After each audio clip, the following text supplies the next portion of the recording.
नमस्कार दोस्तों, welcome to नित्य एग्जाम पॉइंटर। नित्य एग्जाम पॉइंटर में सभी का स्वागत है। पीजीटी नागरिक शास्त्र। आज हम लोग पढ़ेंगे वीडियो नंबर 4, जिसमें होगा कानून, कानून की परिभाषा, कानून के स्रोत, कानून और नैतिकता, इतनी सारी चीज़ों के बारे में हम लोग आज जो है विस्तृत तरीके से पढ़ेंगे। भाई इसका अगर पीडीएफ पाना चाहते हैं तो बिल्कुल पीडीएफ अभी बिल्कुल फ्री है। हमारे टेलीग्राम चैनल को ज्वाइन कीजिए, वहाँ से आप इसका पीडीएफ भी डाउनलोड कर सकते हैं और अच्छा खासा नोट्स भी जो है अपना तैयार कर सकते हैं। तो आइए हम लोग स्टार्ट करते हैं। कानून, तो जो कानून है, कानून शब्द किससे आया है? तो ये आंग्ल भाषा के लॉ शब्द का हिंदी रूपांतरण है, लॉ शब्द का, जिसकी उत्पत्ति वास्तव में ट्यूटैनिक लैग से हुई है। जिसका अर्थ क्या होता है? इसका अर्थ होता है ऐसी वस्तु जो सदा स्थिर, अस्थायी और निश्चित तथा सभी परिस्थितियों में समान रूप रहे। तो इसका ये होता है अर्थ। तो ये समझ गए होंगे। ऑक्सफोर्ड के शब्दकोश में इसकी परिभाषा अगर देखी जाए तो क्या दिया गया है? तो ऑक्सफोर्ड शब्दकोश में इसकी परिभाषा दिया गया है कि सत्ता द्वारा आरोपित आचार व्यवहार के नियम के रूप में की गई है। तो ऑक्सफोर्ड यूनिवर्सिटी में इसकी जो व्याख्या की गई है इस प्रकार से की गई है। अब आइए हम लोग देखते हैं कानून की परिभाषा। तो जो आपके एग्जाम में पूछे जाने वाली चीज़ें हैं वो यही सारी चीज़ें हैं। अब इसमें क्या किया जाता है कि प्लेटो ने कानून की क्या परिभाषा दी, अरस्तू ने कानून की क्या परिभाषा दी, या फिर ये जो आपके सेंटेंस हैं ये दे दिए जाएंगे और पूछा जाएगा कि इसको किसने कहा था। तो आइए हम लोग यही सारी चीज़ों पर हम लोग देखते हैं। विधि की उत्पत्ति उन अनुभवों द्वारा होता है जो लगातार अनेक पूर्ववर्ती दृष्टांतों से ग्रहण किए जाते हैं। ये किसने कहा था? ये कहा था प्लेटो महोदय ने। विधि ऐसा तर्क है जिस पर इच्छाओं का कोई प्रभाव नहीं पड़ता है। ये किसने कहा था? तो ये अरस्तू महोदय ने कहा था। मार्सिलियो ने क्या कहा था? मार्सिलियो ने विधि के दो स्वरूप बतलाए थे। प्रथम दैवीय बताया था और दूसरा लौकिक बताया था। तो लौकिक विधि जो होती है वो ये ऐसा आदेश है जिसका पालन ना करने पर या उस आज्ञा के विरुद्ध कार्य करने पर क्या किया जाता है? दंड दिया जाता है। तो ये मार्सिलियो महोदय ने दो स्वरूप बताए थे, एक दैवीय और लौकिक। अगला देखेंगे, विधि वह शब्द है जिसे आदेश के रूप में देकर किसी कार्य को करने या ना करने के लिए कहा जाता है। ये किसने कहा था? ये कहा था हाफ महोदय ने कहा था। तो विधि एक ऐसा आदेश है जिसमें दंड की भावना निहित होती है। ये किसने कहा था? ये बेंथम ने कहा था कि विधि एक ऐसा आदेश है जिसमें दंड की भावना क्या होती है? निहित होती है। संप्रभु संपन्न सर्वोच्च शक्ति के आदेश ही क्या होते हैं? विधि होता है, विधि है। ये किसने कहा था? ये ऑस्टिन महोदय ने कहा था। और इसको हम लोग पीछे भी संप्रभुता वाले में देख लिए थे। उच्चतर द्वारा निम्नतर को दिया गया आदेश ही कानून है। ये भी ऑस्टिन महोदय ने कहा था। तो ये दोनों काफ़ी इंपॉर्टेंट है, काफ़ी बार आपके एग्जाम में पूछा भी गया है। तो विधियाँ नियमों का वह स्वरूप हैं जिसका पालन न्यायालयों द्वारा क्या किया जाता है? करवाया जाता है, या जिसको न्यायालय मान्यता प्रदान करता है और उसी के अनुसार क्या होता है? कार्य करते हैं। तो ये किसने कहा था? ये कहा था डायफी महोदय ने। अगला हम लोग देखेंगे, ऑस्टिन महोदय ने क्या कहा था कि कानून संप्रभुता की आज्ञा है। तो ये वही जो पीछे सेंटेंस था उसी का थोड़ा सा रूपांतरण है, दाएं बाएं कर दिया गया है, बाकी चीज़ें सेम है। पाउंड्स के शब्दों में अगर देखें तो न्याय के प्रशासन में जनता और नियमित न्यायालयों द्वारा मान्यता प्राप्त लागू किए गए नियमों को कानून कहते हैं। तो ये किसने कहा था? पाउंड्स महोदय ने कहा था। ग्रीन के अनुसार देखेंगे तो अधिकारों और कर्तव्यों की उस पद्धति को कानून कहा जा सकता है जिसे सरकार लागू करती है। ये किसने कहा था? तो ये ग्रीन के अनुसार। हालैंड के अनुसार अगर हम देखें तो आचरण के उन सामान्य नियमों को कानून कहते हैं जो मनुष्य के बाहरी आचरण से संबंधित रहते हैं और जिन्हें एक निश्चित सत्ता लागू करती है। यह निश्चित सत्ता राजनीतिक क्षेत्र की मानवीय सत्ताओं में क्या होती है? सर्वोच्च होती है। तो ये हालैंड महोदय ने कानून की व्याख्या की है। तो उपयुक्त तो जितनी भी परिभाषाएं हम लोगों ने देखी, तो उपयुक्त तो परिभाषाओं के आधार पर हम कह सकते हैं कि कानून राज्य द्वारा बनाए गए वे सुनिश्चित नियम हैं जो व्यक्ति, समाज व राज्य के पारस्परिक संबंधों को क्या करते हैं? नियंत्रित करते हैं। तो ये हमारा क्या हो जाता है? ये हमारा फाइनल डेफिनेशन जो है यहाँ से निकल करके आता है। कानून का संबंध व्यक्ति की बाहरी क्रियाओं से होता है तथा उनकी अवहेलना करने वालों को क्या किया जाता है? दंडित किया जाता है। तो ये दो चीज़ें जो है ऊपर दिए गए जितनी भी परिभाषाएँ हैं, उनसे हम ये लोग निष्कर्ष निकालते हैं इन 2 सेंटेंसों में। अगला हम लोग देखेंगे कानून के तत्व।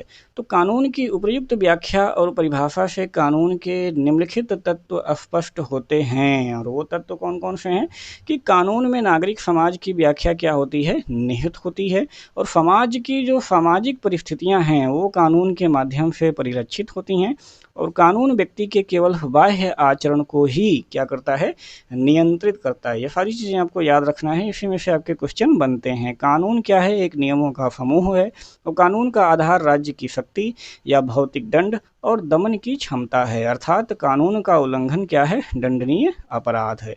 तो ये सारी चीज़ें हम यहाँ से तत्व के रूप में देखेंगे। अब जो हमारा दूसरा टॉपिक है वो हम लोग देखेंगे कानून के स्रोत की। ये कानून जो है बने कहाँ से, इनके स्रोत क्या हैं, इनकी उत्पत्ति कहाँ से हैं, तो ये भी काफ़ी इंपॉर्टेंट पॉइंट आपका बन करके आ जाता है। तो कानून के स्रोतों से तात्पर्य है उन साधनों से है जो कानून के निर्माण में सहायक सिद्ध होते हैं। तो वर्तमान युग हुआ, आधुनिक युग हुआ, तो वर्तमान युग या आधुनिक राज्य में जो कानून बनाने की शक्ति होती है, प्रायः हम लोग देखते हैं किसको प्राप्त होती है, विधानमंडल को प्राप्त होती है, यानी कि जिसे हम लोग संसद बोलते हैं, ये कानून बनाती है। किंतु विधानमंडल के अतिरिक्त भी ऐसे अनेक सारे स्रोत हैं जो कि कानून बनाने का मार्ग प्रशस्त करते हैं। उन्हीं सारी स्रोतों को हम लोगों को देखना है। तो उनमें से कुछ स्रोत निम्नलिखित हैं, जैसे कि रीति रिवाज और परंपरा। तो हम लोग जानते हैं भाई, जो रीति रिवाज होते हैं प्राचीन काल से चले आते हैं, या प्राचीन काल से कुछ परंपराएं चली आ रही हैं, तो वो भी एज ए कानून के रूप में जो है मान लिए जाते हैं। तो जो रीति रिवाज हैं वो कानून या प्राचीन तथा महत्वपूर्ण स्रोत हैं। रीति रिवाज का निर्माण जो होता है वो नहीं होता है, वरन क्या है, ये विकास का परिणाम है। तो रीति रिवाज हम लोग बनाते नहीं हैं। रीति रिवाज जो है कंटिन्यू प्राचीन काल से चलती हुई कोई चीज़ें आ रही हैं, और विकसित होते होते होते वो एक नियम के रूप में हमारे यहाँ स्थापित हो गई हैं। तो समाज में प्रचलित वह रीति रिवाज जो पुराने समय से चला आ रहा है और उसे समाज में व्यापक समर्थन प्राप्त हो, उसे क्या कहा जाता है, उसे कानून का रूप दे दिया जाता है। तो वेरी सिंपल है, आप लोगों को यहाँ से समझ में बिल्कुल आ गया होगा। इस प्रकार जो रीति रिवाज हैं, रीति रिवाज के निर्माण में ना तो किसी संगठन का योगदान होता है, और ना ही उसे अपनाने या पालन करने के पीछे दंड की शक्ति होती है। एक क्रमिक विकास का परिणाम होता है, जिसके पीछे समाज में व्यक्तियों का क्या होता है, नैतिक बल होता है। और ऐसे ही अनेक सारे रीति रिवाज हैं जिनका कानून के रूप में पालन होता है। जैसे कि अगर हम लोग देखें तो रोम में 12 टेबल्स क्या हैं, रीति रिवाज हैं, और इसमें क्या होता है कि इसको जो है कानून के रूप में ही पालन किया जाता है। भारत में स्मृतियाँ देखोगे, मनुस्मृति, जैसे कि यहाँ पे एक कानून के रूप में, हिंदू कानून के रूप में यहाँ पर जो कुछ चीज़ें लिख दी गई हैं उसको भी हम लोग मानते हैं। ब्रिटेन में एक कॉमन लॉ है, तो कॉमन लॉ भी एक रीति रिवाज टाइप का ही है, जो कि यहाँ पर कानून की तरह ही माना जाता है। तो ऐसे कानून को क्या कहा जाता है, तो ऐसे कानूनों को प्रथागत कानून कहा जाता है। वेरी इंपॉर्टेंट है, जो कि आपके एग्जाम में पूछे भी गए हैं। तो मैकाइवर ने इसके संबंध में यहाँ तक भी लिखा है कि कानून के विशाल ग्रंथ में राज्य केवल कुछ ही शब्द लिखता है, और कहीं कहीं एकाध वाक्य कर देता है। ठीक है, एकाध वाक्य जो है कर देता है, लिख देता है। तो अब जो राज्य है वो केवल कुछ ही शब्द लिखता है, कहीं कहीं एकाध वाक्य भी लिख देता है। बाकी जो सारी चीज़ें हैं वो कहीं ना कहीं हमारे प्राचीन काल में जो परंपराएं चल रही हैं, रीति रिवाज चल रहे हैं, उन्हीं सारी चीज़ों को हम आगे ले जा करके कानून के रूप में मान्यता दे देते हैं। तो इस ग्रंथ के अधिकांश भागों की रचना में राज्य का कभी कोई हाथ नहीं होता है, परंतु राज्य जो है संपूर्ण ग्रंथ में क्या होता है, मर्यादित होता है। तो ये चीज़ें यहाँ पे आपको ध्यान में रखना है। दूसरा हम लोग देखेंगे स्रोत, तो वो है धर्म। तो कानून का स्रोत धर्म भी होता है। अब हम लोग देखेंगे कि धर्म से कानून कैसे जो है मिला, या स्रोत कैसे है। तो धर्म परंपरागत कानून को धार्मिक विश्वास की मान्यता प्राप्त कर सबल बनाता है। इस प्रकार कानून तथा धर्म में क्या होता है, घनिष्ठ संबंध होता है। तो यहाँ से आपको ध्यान में रखना है कि कानून को क्या करता है, धार्मिक विश्वास की मान्यता प्रदान करके क्या बनाता है, सबल बनाता है। तो ये पॉइंट यहाँ पे इम्पोर्टेंट है। इसी प्रकार से सबल बनाने के नाते धर्म और कानून जो होता है उसमें घनिष्ठ संबंध जो है वो आ जाता है। तो प्राचीन काल में ईश्वर को ही समस्त सत्ता और कानून का क्या माना जाता था, निर्माता माना जाता था। अतः जो प्राधिकारी होते थे और धर्म शासक होते थे, उनके मध्य में जो अभिव्यक्त कानून होते थे, उन कानूनों का स्वरूप क्या होता था, दैवीय होता था। तो प्राचीन काल में धर्म और कानून में इतना संबंध था कि सभी कानूनों के पीछे जो है यहाँ क्या किया जाता था, धार्मिक मान्यता पर बल दिया जाता था। तो ये सारी चीज़ें आपको ध्यान में रखना है। आज भी अगर हम लोग देखें हिंदुओं में, हिंदू का कानून जो है वो हिंदू कोड बिल है, मनुस्मृति है। इस्लामी कानून में अगर देखेंगे तो किस पर आधारित है, शरीयत पर आधारित है। तो ये सारी चीज़ें यहाँ से आप लोग को बाय एग्जाम्पल जो है समझ लेना है। अगला जो स्रोत है वो है न्यायिक निर्णय। तो सामाजिक व्यवस्था का जटिल होने के कारण कभी कभी तो जो रीति रिवाज होते हैं, रीति रिवाजों में जो है क्या हो जाता है, संघर्ष की स्थिति उत्पन्न हो जाती है। और इस संघर्ष के कारण ही क्या क्या होता है कि रीति रिवाजों पर संदेह की स्थिति भी उत्पन्न हो जाती है। तो ऐसे विवादों को सुलझाने के लिए समाज के जो बुद्धिमान व्यक्ति हैं उनकी सलाह ली जाती है और जिनका निर्णय क्या होता है वो सर्वमान्य होता है। ऐसे नियमों को कानूनी दृष्टांतों का रूप लिया जाता है और इसके बाद उपस्थित विवादों को सुलझाने में इन दृष्टांतों का क्या किया जाता है, अनुसरण किया जाता है। तो इस प्रकार न्यायिक निर्णयों ने क्या किया है भाई, कानून का रूप धारण कर लिया है। अगला जो स्रोत है वो है कानूनी टीकाएं। तो प्रदेश में कानून के ज्ञाता कठिन कानूनों के रूप में स्पष्ट करने हेतु कानून की व्याख्या कर ग्रंथों का क्या करते हैं, निर्माण करते हैं, जिन्हें कि क्या कहा जाता है, कानूनी टीकाएं कहा जाता है। तो जो टीकाकार होते हैं कानून के आधारभूत अमूर्त सिद्धांतों की विवेचना करते हैं और जो उसका यथार्थ स्वरूप होता है उस पर प्रकाश डालते हैं और न्याय और कल्याण की दृष्टि से क्या करते हैं, उसे मान्यता देते हैं। तो न्यायाधीश की आवश्यकता पड़ने पर टीकाओं को मान्यता देकर अपने निर्णय में इसका उल्लेख करते हैं और इस प्रकार की जो टीकाएँ होती हैं वो कानून के विकास में क्या करती हैं, बहुत ही सहायता करती हैं। ब्रिटेन में सर एडवर्ड कोक और ब्लैक स्टोन और डाइसी आदि ऐसे महान टीकाकार हैं, आदि महान टीकाकारों की व्याख्याओं ने क्या किया है, कानून में बहुत कुछ संशोधन यहाँ पर किया है। हिंदुओं में अगर देखा जाए तो मिताक्षरा हो गया, दायभाग हो गया। मुसलमानों में अगर देखा जाए तो फतवा आलमगीरी हो गया।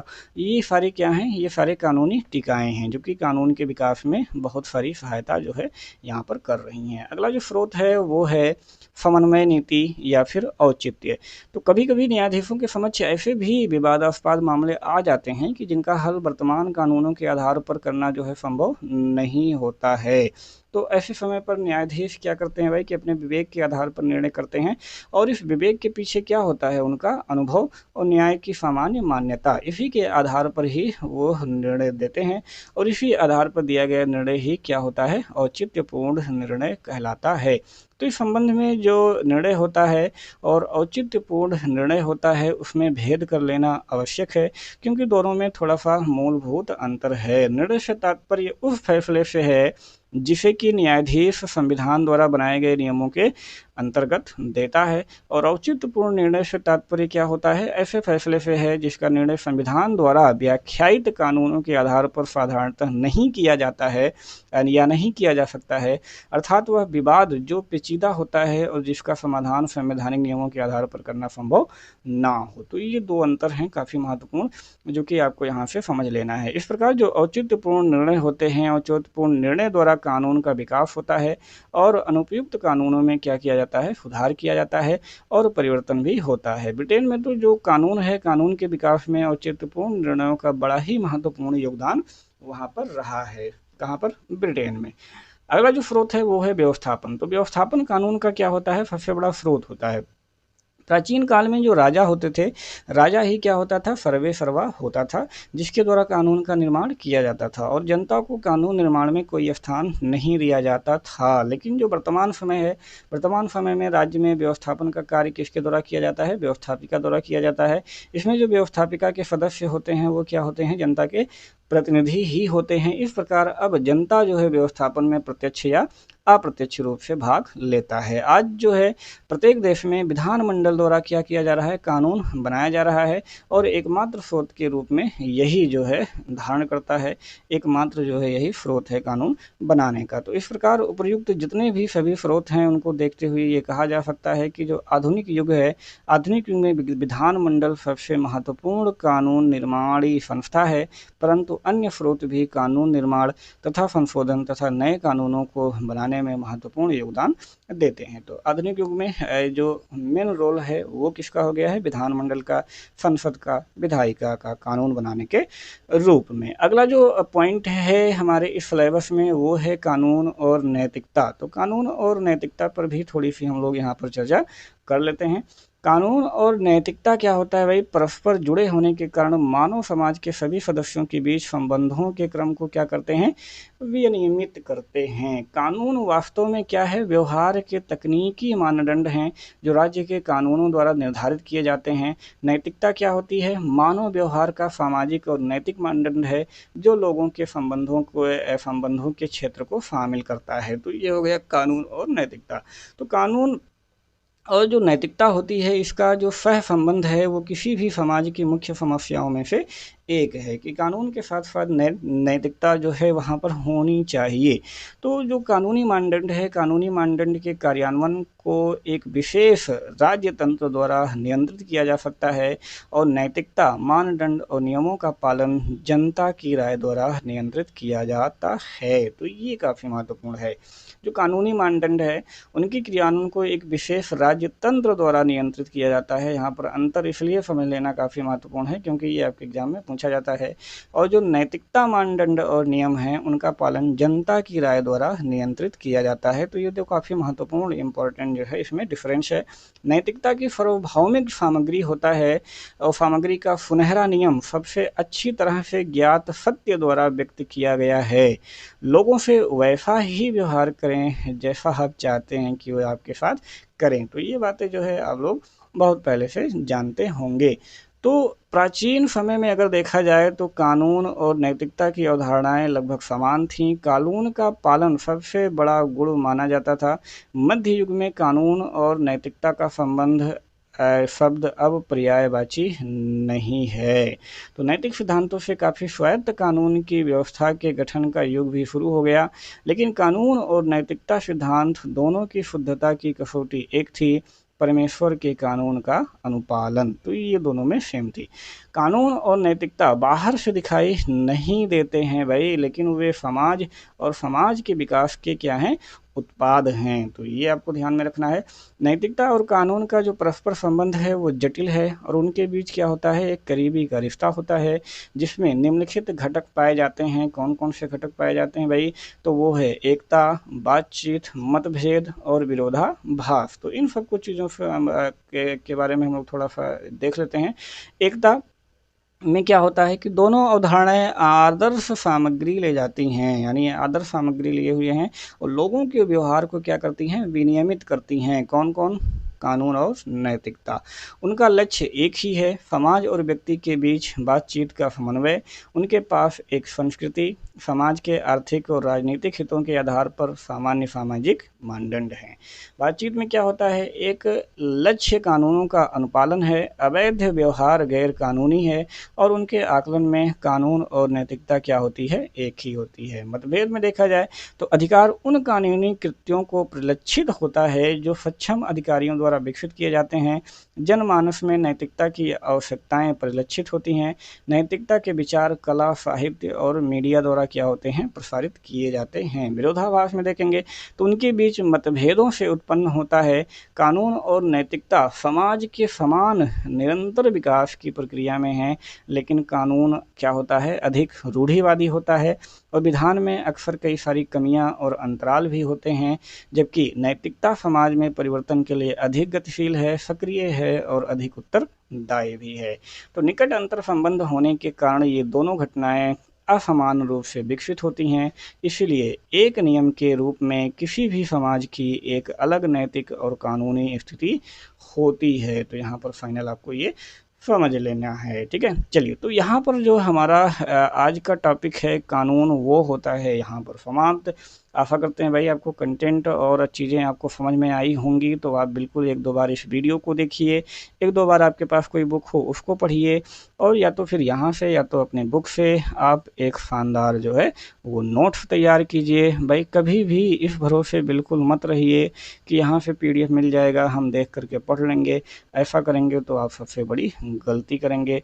आप अपने लैंग्वेज में चीज़ों को ज़रूर लिखिए। नोट्स यहाँ से भी दिए गए हैं, बुक्स में भी आपको सारी चीज़ें मिल जाती हैं, तो दोनों से आपको मिला करके एक अच्छा शानदार अपना नोट बनाना है, चीज़ें यहाँ से समझना है, पढ़ना है। उसके बाद आप कोई प्रैक्टिस टेस्ट लीजिए, आप उससे जो है प्रैक्टिस करते रहना है। आने वाला एग्ज़ाम आपके लिए बहुत ही अच्छा होगा अगर आप इस तरीके से तैयारी करते हैं। तो चलिए ख़त्म करते हैं आज का क्लास। उसके बाद हम लोग जो ले करके अगला टॉपिक मिलते हैं वो होगा स्वतंत्रता। आप लोग सिलेबस बिल्कुल अपने पास रखे रहिए।